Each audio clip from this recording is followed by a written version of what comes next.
Okay, we've got 5 games left of season 2025 for North Melbourne.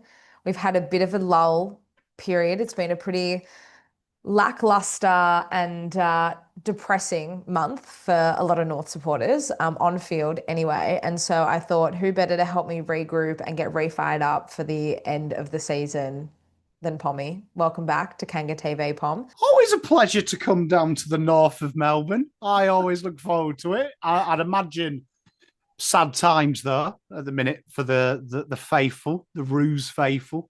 Look, it's a bit difficult. We were just chatting off air before, and I said to you, and I've said this a couple of times on the channel in the past few weeks, it's kind of like we had a bit of a hit and miss start to the year. I think we beat the D's, and like that just carried us over for like 3 weeks because it was like unlike anything we'd seen for a very long time. Reality check by Good Friday, and then pretty much from Good Friday until the second Carlton game, we basically spent all of our tickets working ourselves up to get the win and to show that we had come so far since that game. And then pretty much all the wheels fell off. We have not really looked overly competitive for longer than a half at a time. To be fair, we've had a lot of injuries. Like we've had a lot of key personnel in and out of the side since that game against Carlton. We've lost Luke McDonald for the season. We've had Parker in and out of the side. We've had Darling in and out of the side. We've had George Wardlaw in and out of the side. Nick Larkey in and out of the side. Now Tristan Sherry out of the side. So we've actually had a lot of players who have come in and out of that best 23. But the last 4 weeks have been pretty difficult to digest, to be honest. And I definitely felt not a lack of interest because I'm here and we talk about it on a week to week basis, but just sort of missing that spark a little bit. And I thought you one of my favorite people to go down deep rabbit holes with. And I thought maybe together we could do a bit of brainstorming and restore a little bit of faith in the faithful for the last 5 games of the year and sort of figure out what might be possible from an on-field perspective, maybe some key players coming back, maybe some debutants in the mix. Sort of dare to dream a little bit. Oh yeah, I mean it's an interesting thing in it because you've got no first round pick. I think we've got to cover that first, which is usually what if you're not going well, you've got to look forward to, haven't you? Like Yeah. yeah, your Richmonds, your Eagles, that they're all a little bit excited about like, okay, look, the season's done from a winning perspective. It's Yeah. all about like, what can we do next year? You guys are probably in that position where you were hoping to be, probably where St Kilda Carlton in that bracket, like somewhere in between, Yeah. and clinging on to if we bring someone in, we can make that jump. And it hasn't happened. I mean, I've watched a lot of North this year, and I feel like you have got something to play for at the minute because I think your next logical step is free agency, trying to attract a player. And the last thing North Melbourne want to do is finish 17th with 4 wins Yeah. and then try and sell a pipe dream because Richmond, they'll be doing a very similar thing, probably looking at trying to bring in some established players. They've got more wins than you. St Kilda, we know they've got the war chest. So they're a win ahead of you as well. So you've got a real chance here to, I'd say it's you and St Kilda. Like if I was a North fan now, I'd be like, I want to do everything we can to get ahead of Saints. We can get ahead of Saints, maybe then we can maybe turn the head of someone like Lee Kalia, who has been pretty much landlocked to St Kilda. But would that change his mind if you finished ahead of him? I think it might. I think it might. Like, I think maybe he might suddenly think, well, you know what, North, younger list, more exciting. Could I be the guy? I think it's interesting because I was having a chat with someone about this, and been a bit of media coverage around Adelaide at the moment. And it's sort of hard to ignore them. They look like they're banging down the door in terms of potential flag favourite, and they're sort of after Collingwood's lackluster couple of weeks, they kind of look like they're emerging as a new flag favourite. And you have a look at them, and I know they've got the go home factor, but their drafting is matched by the people they've been able to bring through the door, sort of the free agencies and the players they've acquired through the trade. And for North, unfortunately, until we start winning, there's only so much you can do at the draft as well. And I think there's so much anxiety and anger around our decision to trade our future first round pick last year to bring Matt Whitlock through the door. But how many talented young kids can you have on the list before it looks a little bit directionless? Like, it's all well and good. You have the likes of a Sheasel and you have the likes of a McKercher and a Fino Sullivan. He's been unreal this season for us. And Will Dawson definitely shown a lot in the last few weeks since he's come through. And how much of this can happen on its own? Like, it can't. These guys still need experience and good experience to learn from. And unfortunately, at the moment, the experience is really inconsistent and probably isn't there either. And Jai Simpkin, I've spoken about him a couple of times in the past couple of weeks. He's definitely got the potential to be a really good, really inspiring captain. But when you're having 28 touches, but 10 of those are turnovers on the weekend, and then the week before against the D's was sort of nowhere to be found in those big moments, who have our players kind of got to look up to, and who do they have to kind of guide them towards the light? Because it's all well and good to have all the talent in the world. There's no one guiding you to the water. You can just go anywhere. Look, I think you've nailed it. And I think when I watch North Melbourne, I think you've got a lot of potential there. I think it's the mistakes, isn't it? It's the consistency level is so few and far between, because you can be exceptional in moments, but then give up the stupidest turnovers in the most dangerous positions. And sometimes it is your Simpkins. I've seen Luke Parker guilty of it in this season.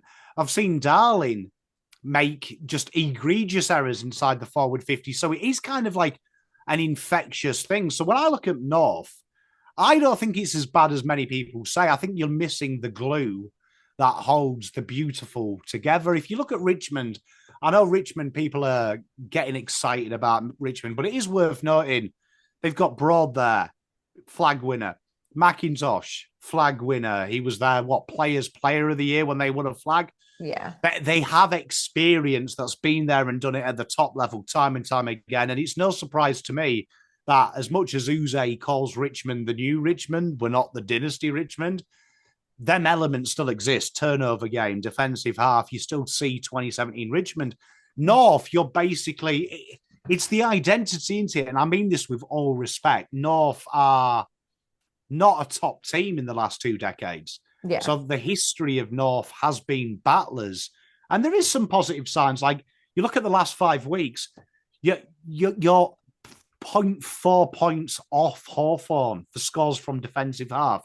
That's exciting. That puts you mid-table. That's exciting.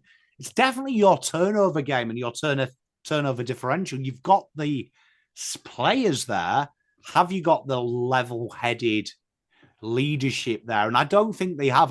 In my opinion, I don't think Luke Parker and Darling has worked out as we thought. I thought when you signed them, we were going to see an instant improvement in those around them. I don't think we quite have seen that. So for North, I think this is a really important off-season. Go out there.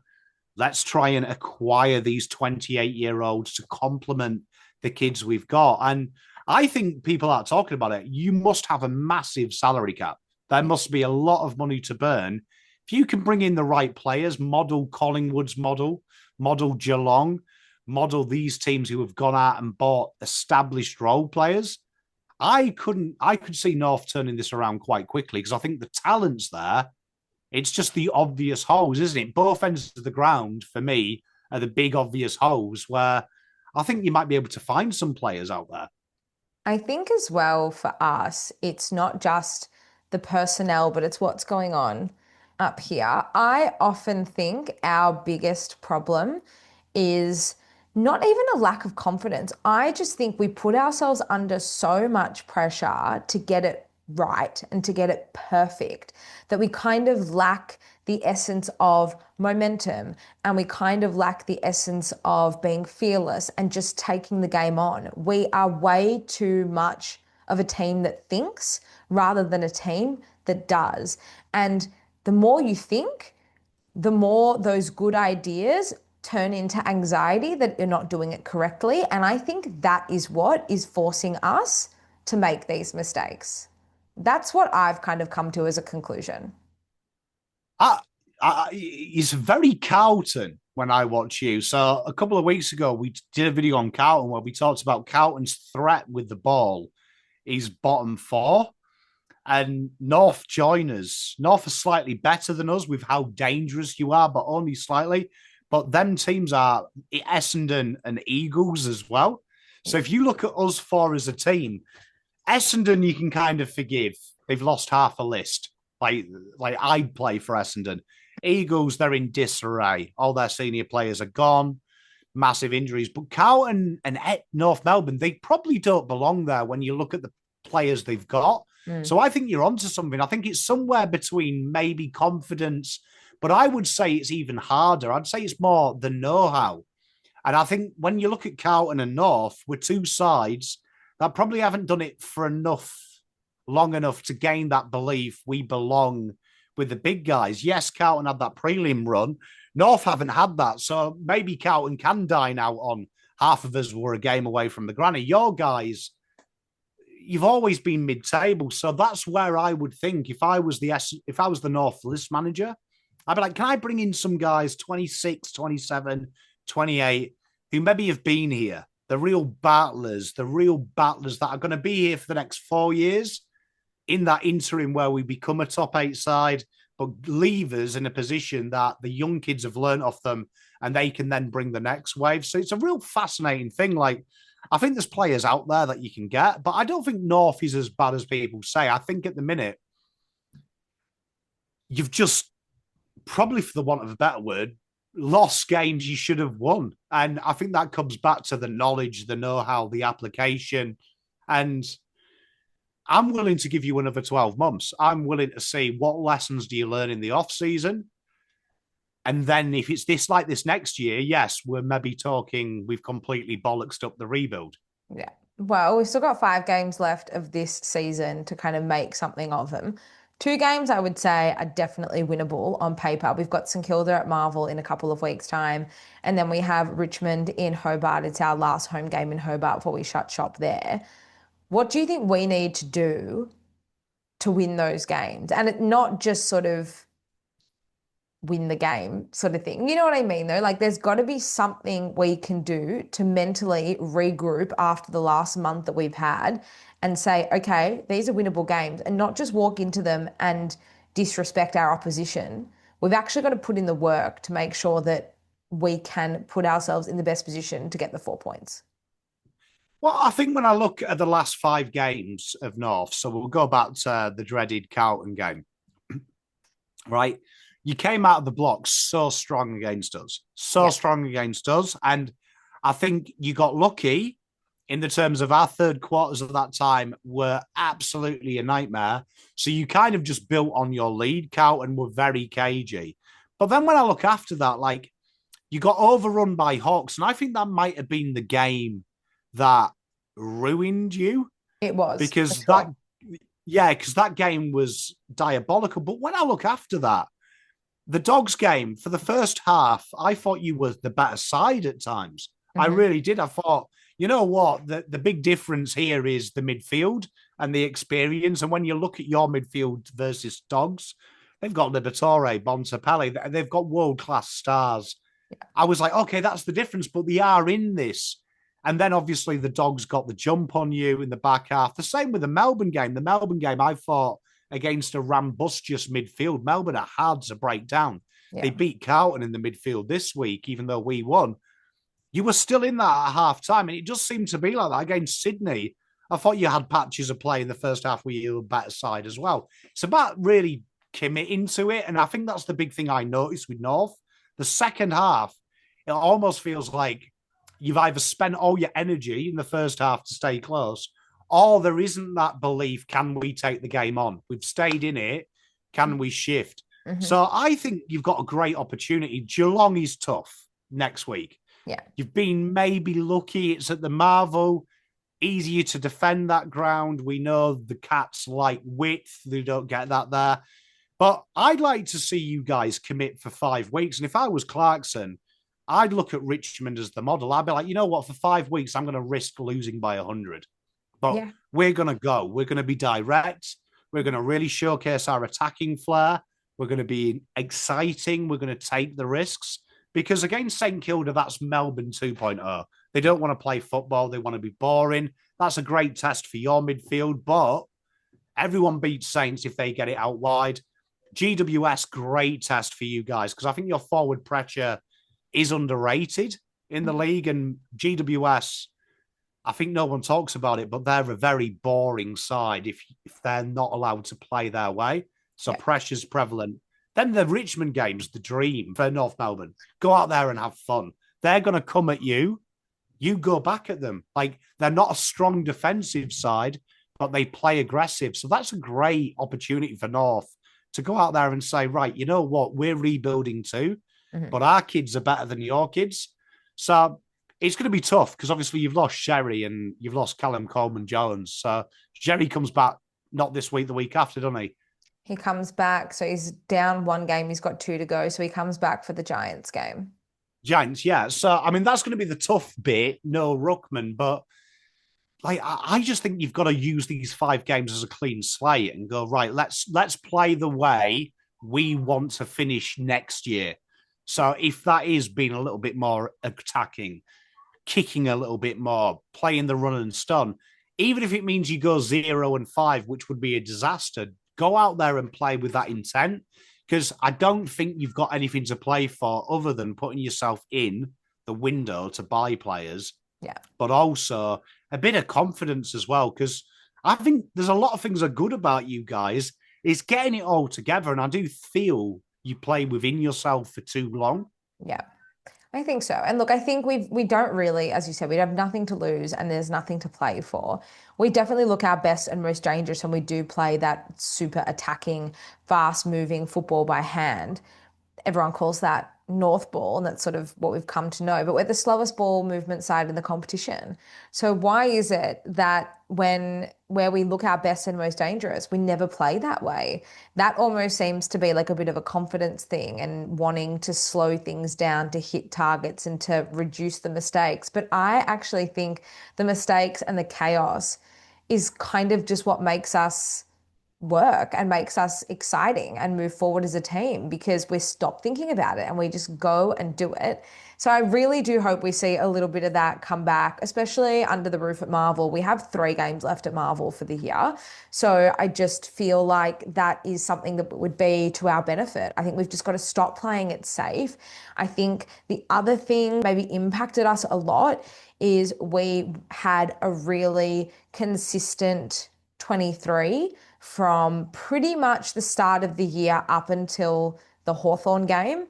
We had a few ins and outs here and there, but nothing too major to the drastic framework of the side. We've lost so many players. We've had so many changes over the past 4 weeks. So I'd love a world where we can commit to some sort of 23 for the last 5 weeks. I know Sherry will come back for the Giants game for the last 3 games of the season. Nick Larkey, there's got a test. He may come back this week. He may not. It's a wait and see. We expect Wardlaw to come back.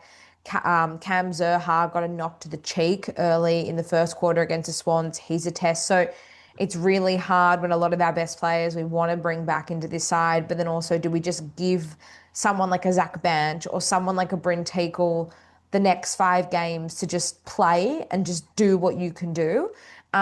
What sort of approach in terms of personnel would you be taking? Well, I think you're at the stage now where if I was in Clarkson's position, I'd be trying to play as many players as I think play round 1 2027. So Yeah. I know that sounds like a long way away, but I would be thinking, right, next year is whatever, but let's try and feed games into the guys who are fit and available 2 years from now. Let's Oh, try and get a Jesus. look Okay. at that. If that's because you want to get the games in, and it's something I've been saying about Carlton. There is no point playing the same players trying to protect points. You've got to be playing with purpose. So I think for Clarkson next year, he's got to be looking at 8 wins minimum. Like, regardless of this season, I think 8 wins. It's got to be 8 to 14 14th. He's got to get out of that bottom four Yeah. and be in that next cab. Yep. So I would be looking longer term for him. And I'd be like, is this the young kids? Is this seeing some of the 19, 20-year-olds maybe a year too early, but Hmm. giving them games and seeing what they look like? How do they respond? And like you said, you are the slowest moving side. And I think that's because of just a lack of flair, a lack of exuberance, and something I've seen with Mike Houghton. When you play these kids, sometimes that arrogance takes over. The kids' arrogance takes over. They want to have fun. They want to play the game. And I think you've got some good leaders around the club. LDU always strikes me as a great leader. Jai Simkin, I think, is a great leader as well, who actually encourages the natural flair and the natural panache. So get around them. And like, I know it's hard for Roos fans, but I do think you've got to turn up as well as fans. I know it's hard. I broke my Houghton sabbatical after 3 years this week, went to go and see them. And that was mainly for family reasons, but I've finally gone back. You do need to be there as well. I do think they need a little bit of love. It's been a weird old season. Are you really the second worst side in the league? I don't think you are. I think you are from a logical point of view. That's where you are. You've got to be. But I don't think you are the 17th best list on the competition. I think you are far better than that. So that's why these next 5 weeks for me are so imperative for you guys. You finish strong, put yourself in the window, play a style of football that you want to play next year when you are fully fit and firing. And hopefully, a couple of signings, this might change the whole dynamic of North Melbourne Football Club. I think so. And I do really think showing up is a really important part of moving the club forward. And I talk about this all the time. Like, I don't miss a game in Melbourne. It's just a prerogative thing. And I know that some people may not feel that connection with the club at the moment, but I think we need to look at this as a one club mentality from the top all the way down to the fans. And I think the fans really need to find a way to embrace their role and don't underestimate their importance as well in turning this club around. I know that we've had a couple of amazing wins here in Melbourne this year, and I can't even imagine what I would have done if I decided not to show up out of protest or, we've had three epic wins in Melbourne, two in particular against the D's and the Blues. Um, I felt like Christmas. I feel like I've had Christmas multiple times this year, and there's still some more to come. So I just would really definitely encourage fans to embrace their role in the turnaround and get there on Saturday night and get there for the weeks that follow, and hopefully see another one or two incredible wins. One other player I want to talk about, Pom, one of your favourites, Braden George. I know you've been hot on him ever since he was drafted.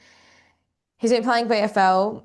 There may be a potential for him to sneak in to this side before season's end. Do you think someone like the Sausage is someone we should take a gamble on and give him a run before the end of the season? 200%. The guy's built different. I do think you've been like the player that I admire the most at yours, and it's the one that I think I'll have sleepless nights that Carlton didn't take him, is Paul Curtis. And Yeah. he is a phenomenal footballer. There isn't not many players.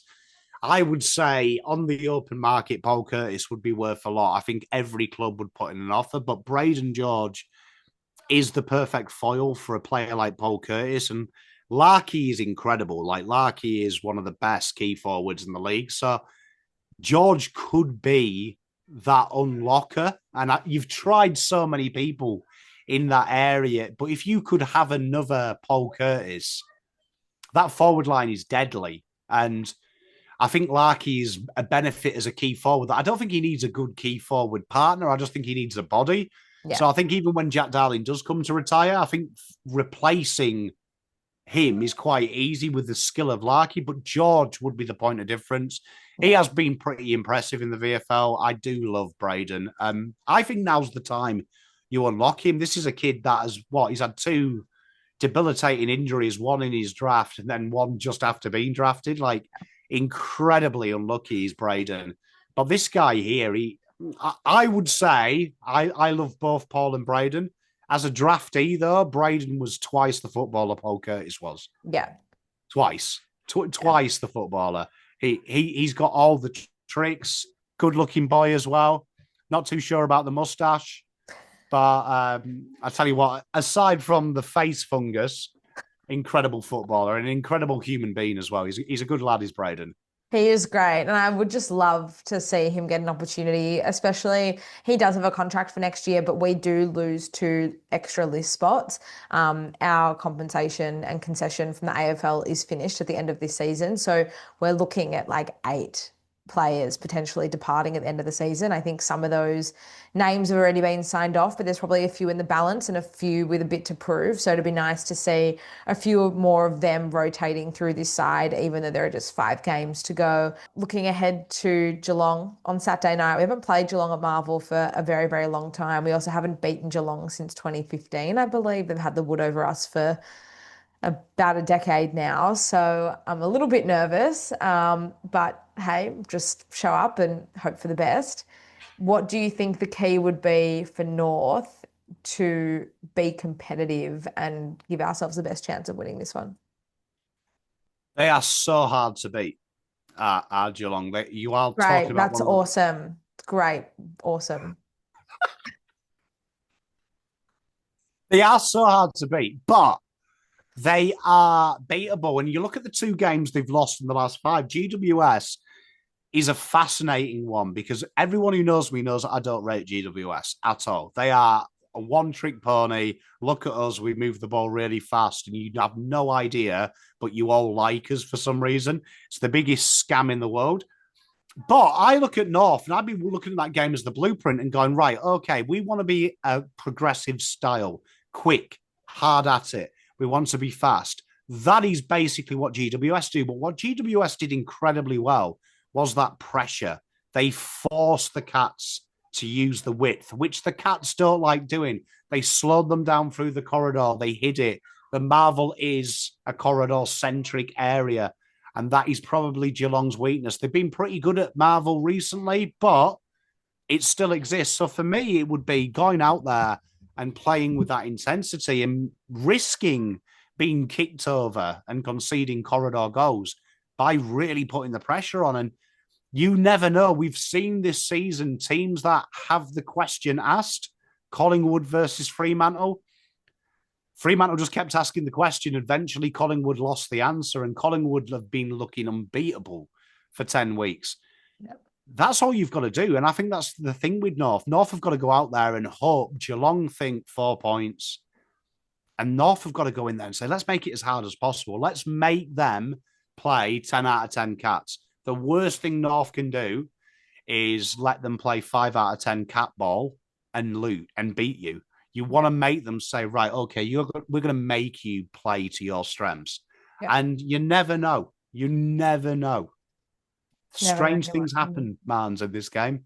Never know your luck in the big city. Well, I was there in round 2 when St Kilda ran over the top of Geelong, and I know they've grown in strength as the season's gone on. But hey, I'll hang on to anything at this point and make a case for it. Pom, thank you so, so much for joining us again on the channel. I love being able to sit down, debrief with you. You definitely restore me with a little bit of hope and a little bit of faith. So hopefully some of this stuff comes to fruition at season's end, and we'll be catching up again, no doubt, very, very soon, and celebrating a little bit of North success and some Carlton success too.